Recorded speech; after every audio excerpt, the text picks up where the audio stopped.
My name is Jay Montalbano. I am the managing partner at Hannes T. Bourgeois. Hannes T. Bourgeois is a full-service CPA firm founded in Baton Rouge in 1924. So we're long established in the community and pride ourselves in giving back to the community that we work in, which not only is Baton Rouge, but it's New Orleans as well. We've been involved with O'Brien House for 20 years now, mainly serving in that treasurer position, and everything that O'Brien House has been doing for Baton Rouge is wonderful, and we want to support that in any way we can. So I've been involved with O'Brien House for the past 2 years, been the treasurer for one, and going to O'Brien House the first time really brought to light the necessity of the organization to our community. But O'Brien House has changed over the last several years. We've gone through a lot. We've gone through pandemics. We've gone through hurricanes. We've started our expansion procedures on some empty lots next door, and so we're really working towards providing better levels of care to our clients for everything that they need. We feed them, we house them, we offer classes, we have therapy sessions. We do a lot for them, and the funding that we currently get is really not sufficient to cover everything that we do for them. So that being said, it's really important for the members of the community to consider O'Brien House when they are looking for a philanthropic donation, because this is an organization that is really necessary to the Baton Rouge community. They're probably one of the most leanest organizations that I've ever seen, and so I know that every dollar that I personally give goes to good use, and that I, not worried about anything being wasted.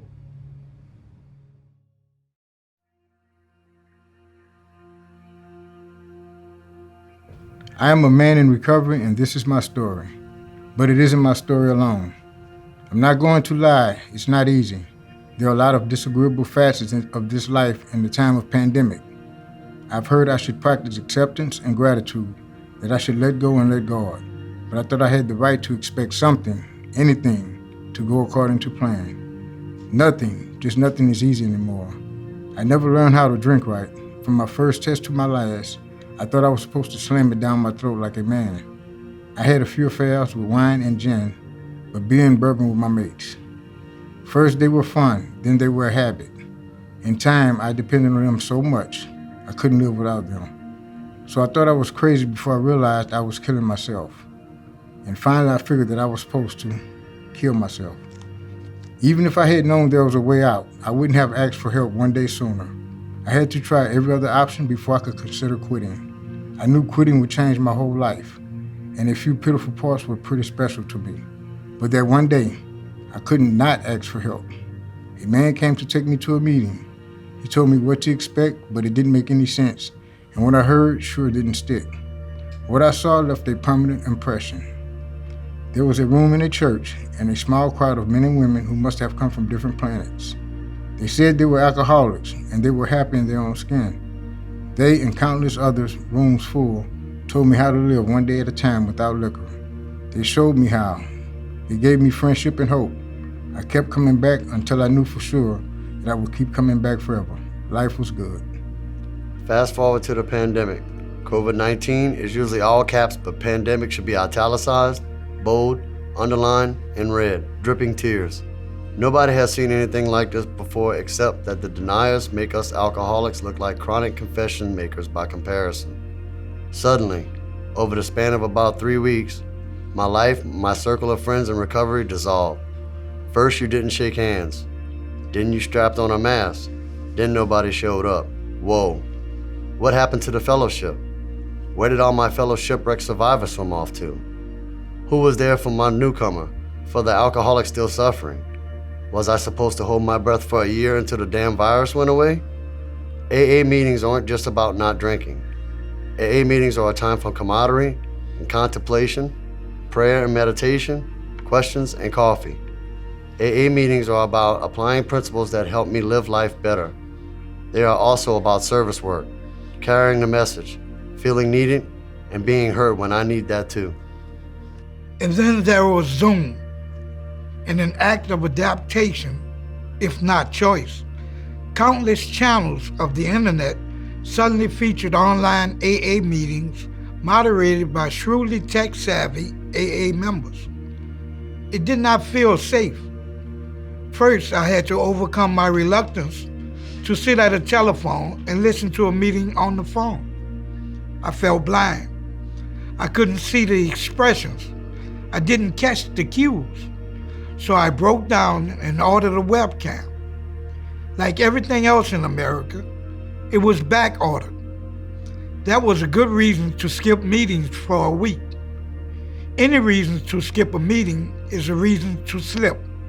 But I hung on. When I finally saw the checkerboard of familiar faces, there were some changes. Some of my friends were AWOL for longer than me. Some were depressed because jobs had disappeared. Some were miserable and afraid because family members had fallen prey to the voracious bug. Some bemoaned the isolation. Most of us forgot to unmute more than once.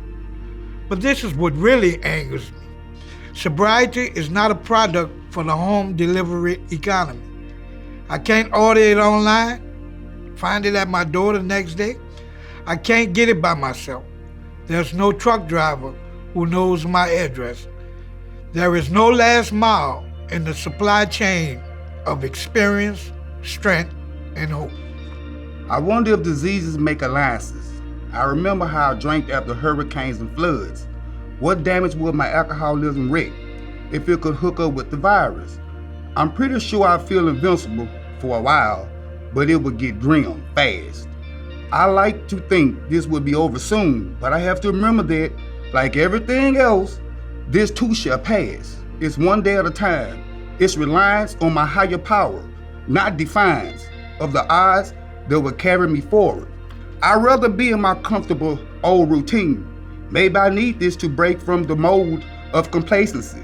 Maybe this is what it took for me to reject my senses of terminal uniqueness, to see my fellows as my necessary companions on the road of happy destiny. Together we will extend our hands, farther stretching, reaching out with lots of hand sanitizer to welcome the next surfing alcoholic who wants to find the way out.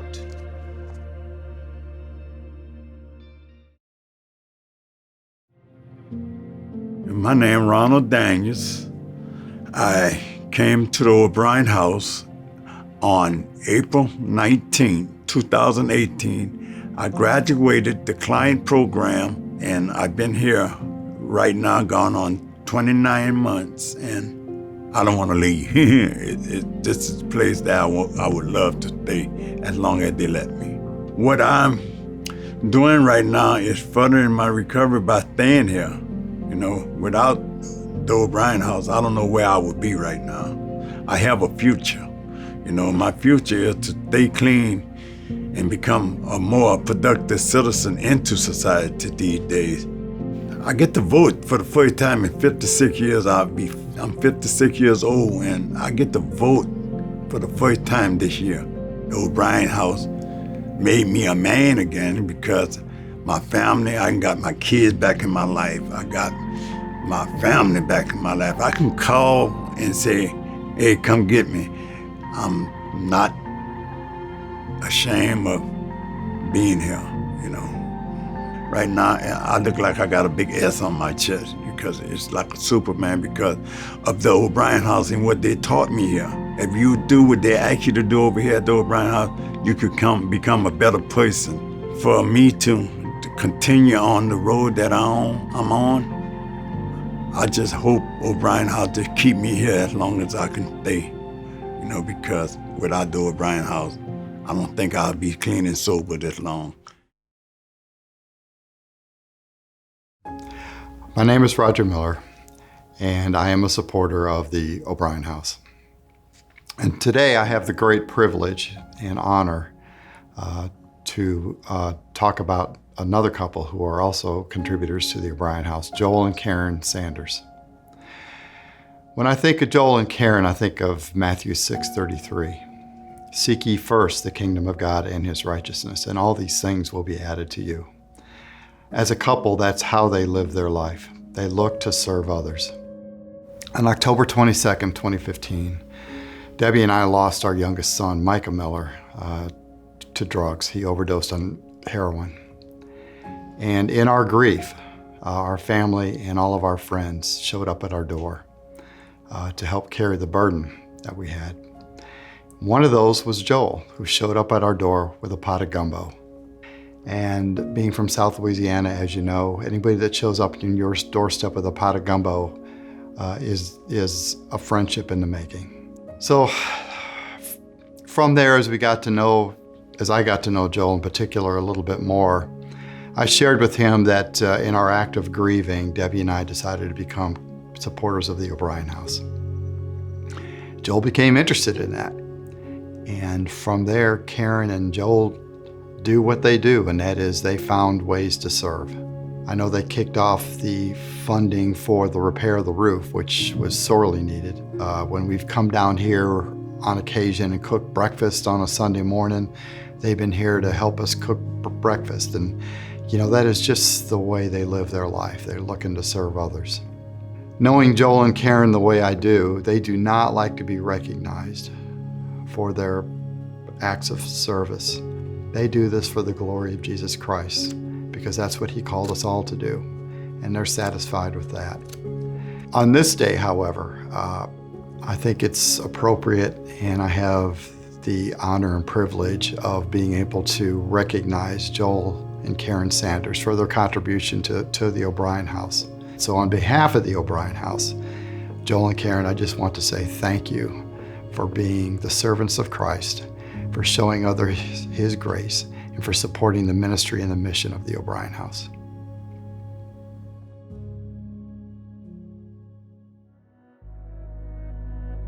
I'm Heather Sewell Day, board member for the O'Brien House for 3 years now. I'm an event planner here in town and often sit on boards to help with their fundraising events. When I first sat at the board meeting and listened to Todd and listened to everything that was happening, I was astonished at how many people have come in and out of these doors and how many people were actually helped by what they do here. When I attended my first O'Brien House breakfast, I looked around a room of hundreds, which in my game is amazing to get that many people to show to one of your events, much less a 7:30 a.m. breakfast.